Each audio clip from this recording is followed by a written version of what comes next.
അമ്പലമുക്കിലെ പൂച്ചെടി വിൽപ്പനശാല ജീവനക്കാരിയായിരുന്ന വിനീതയെ കൊലപ്പെടുത്തിയ പ്രതി കൊടും കുറ്റവാളിയാണെന്നും നിരപരാധികളെ ദാരുണമായ അന്ത്യത്തിൽ നിന്ന് രക്ഷിക്കാനുള്ള ഏകമാർഗം വധശിക്ഷയാണെന്നും പ്രോസിക്യൂഷൻ വാദിച്ചു.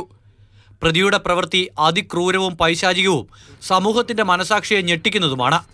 പ്രതി നടത്തിയ 4 കൊലപാതകങ്ങളിൽ 3 പേരും സ്ത്രീകളാണെന്നും പ്രതിക്ക് ജീവപര്യന്തം ശിക്ഷയാണ് വിധിക്കുന്നതെങ്കിൽ ശിക്ഷാ ഇളവിന് പ്രതി അർഹനായി ഭാവിയിൽ സമാന കുറ്റകൃത്യങ്ങളിൽ ഏർപ്പെടില്ലെന്ന് ഉറപ്പുവരുത്താനാവില്ലെന്നും പ്രോസിക്യൂഷൻ കോടതിയിൽ പറഞ്ഞു.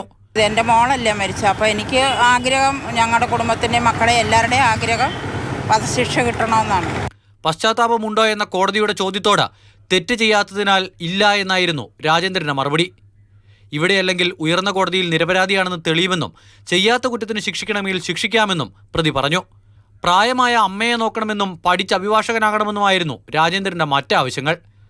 പ്രതിയുടെ സാമൂഹിക പശ്ചാത്തലവും മനപരിവർത്തന സാധ്യതയും മനോനില, മാനസാന്തര സാധ്യത, ജയിലിലെ സഹതടവുകാരോടുള്ള പെരുമാറ്റ രീതി, ജീവിതശൈലി, മാനസാന്തരപ്പെടുത്താൻ കഴിയുമെങ്കിൽ വേണ്ടുന്ന പ്രവർത്തനങ്ങൾ, മുൻകാല കുറ്റകൃത്യങ്ങളുടെ പൂർണ്ണ വിവരങ്ങൾ, ആസ്തി ബാധ്യതകളെ സംബന്ധിച്ച വിശദവിവരം അടക്കമുള്ള റിപ്പോർട്ടുകൾ കോടതി പരിശോധിച്ചു. തിരുവനന്തപുരം 7ാം അഡീഷണൽ ജില്ലാ സെഷൻസ് കോടതി ജഡ്ജി പ്രസൂൺ മോഹനാണ് കേസിൽ വ്യാഴാഴ്ച വിധി പറയുക. മാതൃഭൂമി ന്യൂസ്, തിരുവനന്തപുരം.